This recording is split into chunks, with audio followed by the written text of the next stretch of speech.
Assalamualaikum warahmatullahi wabarakatuh. Saya Yulianti Nur Halimah, mahasiswa Ekonomi Syariah. Di sini saya akan mempresentasikan tentang peranan sumber daya dalam pembangunan ekonomi.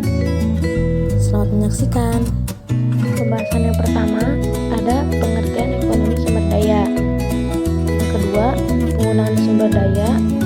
Yang ketiga, sumber daya alam dan barang sumber daya. Dan yang keempat, jenis sumber daya alam. Definisi sumber daya. Yang pertama yaitu kemampuan untuk memenuhi atau menangani sesuatu. Yang kedua, sumber persediaan, penunjang atau bantuan. Dan yang ketiga, sarana yang dihasilkan oleh kemampuan atau pemikiran seseorang. Menurut Grima and Berkes tahun 1989,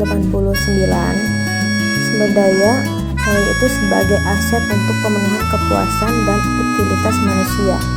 Jadi maksudnya di sini itu utilitas manusia, tingkat kepuasan yang diperoleh seseorang individu dari mengkonsumsi suatu barang atau melakukan suatu aktivitas. Yang kedua, menurut Rees tahun 1990, sumber daya harus memiliki dua kriteria. Yang pertama, harus ada pengetahuan, teknologi atau keterampilan, skill untuk memanfaatkannya. Yang kedua, harus ada permintaan atau demand terhadap sumber daya tersebut. Selanjutnya, yang pertama, pengertian sumber daya alam itu sendiri. Pengertian sumber daya alam sesuai dengan pasal 33 Undang-Undang Dasar Republik Indonesia tahun 1945 adalah bumi, air, udara, dan kekayaan alam yang terkandung di dalamnya dikuasai oleh negara dan dipergunakan sebesar-besarnya untuk kemakmuran rakyat. Ada beberapa pandangan para ahli terkait sumber daya alam adalah sebagai berikut. Yang pertama, menurut Harold Hotelling menyatakan bahwa eksploitasi efisien dari sumber daya tak terbarukan dan non-augmentable akan menyebabkan kondisi ekonomi tidak stabil dan menyebabkan penipisan sumber daya. Yang kedua, menurut Simon menyatakan bahwa pasokan sumber daya alam tidak terbatas atau abadi. Dan yang ketiga, menurut Hartwig menyediakan alasan untuk keberlanjutan kesejahteraan dalam perekonomian yang menggunakan sumber daya tak terbarukan. Pembahasan selanjutnya yaitu klasifikasi sumber daya alam. Yang pertama, berdasarkan skala waktu pembentukannya dibagi menjadi dua kelompok, yaitu sumber daya yang tidak dapat diperbarui dan sumber daya yang dapat diperbarui. Yang kedua, berdasarkan jenis penggunaan akhir. Yang pertama, sumber daya material, yaitu sumber daya yang dimanfaatkan sebagai bagian dari suatu komoditas atau biji besi, misalnya material metalik dan material non-metalik, contohnya pasir dan tanah. Yang kedua, ada sumber daya energi, yaitu sumber daya yang digunakan untuk kebutuhan menggerakkan energi melalui proses panas maupun transformasi energi lainnya. Selanjutnya ada pengukuran ketersediaan sumber daya alam. Yang pertama ada kelompok sumber daya stok dan yang kedua kelompok sumber daya flow. Yang termasuk ke dalam kelompok sumber daya stok yaitu yang pertama ada sumber daya hipotetikal. Sumber daya hipotetikal adalah konsep pengukuran deposit yang belum diketahui namun diharapkan ditemukan pada masa mendatang berdasarkan survei yang dilakukan saat ini. Yang kedua ada sumber daya spekulatif. Konsep pengukuran ini digunakan untuk mengukur deposit yang mungkin ditemukan pada daerah yang sedikit atau belum dieksplorasi di mana kondisi geologi memungkinkan ditemukannya deposit. Yang ketiga, cadangan kondisional, yaitu deposit yang sudah diketahui atau ditemukan namun dengan kondisi harga output dan teknologi yang ada saat ini belum bisa dimanfaatkan secara ekonomis. Dan yang terakhir ada cadangan terbukti, yaitu sumber daya alam yang sudah diketahui dan secara ekonomis dapat dimanfaatkan dengan teknologi harga dan permintaan yang ada saat ini. Yang termasuk ke dalam kelompok sumber daya flow,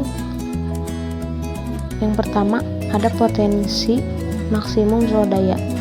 Konsep ini didasarkan pada pemahaman untuk mengetahui potensi atau kapasitas sumber daya guna menghasilkan barang dan jasa dalam jangka waktu tertentu. Yang kedua ada kapasitas lestari, yaitu konsep pengukuran berkelanjutan di mana ketersediaan sumber daya diukur berdasarkan kemampuannya untuk menyediakan kebutuhan bagi generasi kini dan juga generasi mendatang. Yang ketiga ada kapasitas penyerapan, yaitu kemampuan sumber daya alam yang dapat pulih, misalnya air, udara, untuk menyerap limbah akibat aktivitas manusia. Yang keempat ada kapasitas daya dukung, pengukuran kapasitas yang didasarkan pada pemikiran bahwa lingkungan memiliki kapasitas maksimum untuk mendukung suatu pertumbuhan organisme. Selanjutnya ada pengukuran kelangkaan sumber daya alam. Yang pertama, pengukuran berdasarkan harga real, yaitu pengukuran kelangkaan yang didasarkan pada harga real sudah merupakan pengukuran yang banyak diterima berbagai pihak dan merupakan standar pengukuran kelangkaan dalam ilmu ekonomi. Berdasarkan standar teori ekonomi klasik, ketika barang menjadi berkurang kuantitasnya, maka konsumen mau membayar dengan harga mahal untuk komoditas tersebut. Yang kedua, pengukuran berdasarkan unit cost.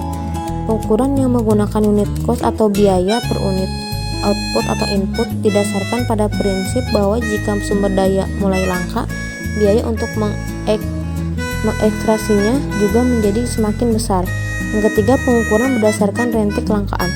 Pengukuran kelangkaan dengan scarcity rent didasarkan pada teori kapital sumber daya, di mana rate of return manfaat yang diperoleh dengan aset sumber daya alam harus setara dengan biaya oportunitas yang dari aset lainnya seperti saham. Yang kedua, sumber daya manusia. Seorang pakar ekonomi kebangsaan Pakistan yang bernama Mahbub ul Haq, yang pada saat itu menjadi konsultan utama United Nations Development Program atau UNDP, Mahbub ul Haq berpendapat bahwa pengembangan sumber daya manusia harus dijadikan landasan utama dalam kebijakan pembangunan ekonomi di negara-negara yang sedang berkembang, dan hal ini dianggap penting mengingat ketertinggalan negara-negara berkembang terhadap negara-negara industri maju dalam tingkat kesejahteraan ekonomi, seperti kualitas dan standar hidup hanya akan dapat diperkecil manakala terjadi peningkatan yang sangat signifikan dalam pengembangan kualitas sumber daya manusia. Yang ketiga, ada sumber daya buatan. Sumber daya buatan adalah hasil pengembangan dari sumber daya alam untuk meningkatkan kualitas, kuantitas, dan atau kemampuan daya dukung sumber daya alam tersebut, yang secara umum merupakan sarana dan prasarana daerah yang dapat menunjang pembangunan daerah ekosistem yang terancam oleh eksploitasi sumber daya alam. Yang keempat, ada sumber daya sosial. Sumber daya sosial ini adalah sumber kekuatan yang dihasilkan oleh manusia dalam kehidupan bermasyarakat. Menurut Kartasasmito 1997, mengacu pada sumber daya sosial ini, manusia juga dipandang sebagai sosok yang dilingkupi oleh nilai-nilai, norma-norma, kepercayaan, dan berhubungan antar sesamanya. Masuk ke pembahasan yang kedua, yaitu penggunaan sumber daya. Penggunaan sumber daya alam ini, yang pertama, adanya faktor keterbatasan akan sumber daya alam. Yang kedua, penyebaran sumber daya alam tidak merata. Dan yang ketiga, sumber daya alam ada yang dapat diperbarui dan tidak dapat diperbarui. Yang kedua, ada penggunaan sumber daya manusia. Yang pertama, ada tenaga kerja. Fungsi sumber daya manusia sebagai tenaga kerja adalah untuk menghasilkan barang atau jasa dalam suatu perusahaan atau organisasi. Yang kedua, ada tenaga ahli.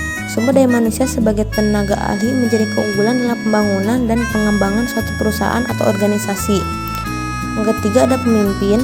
Sumber daya manusia sebagai pemimpin berfungsi untuk mengatur jalan perusahaan dari atas. Yang keempat, ada pengusaha. Sumber daya manusia sebagai pengusaha harus mampu bekerja dengan baik secara mandiri.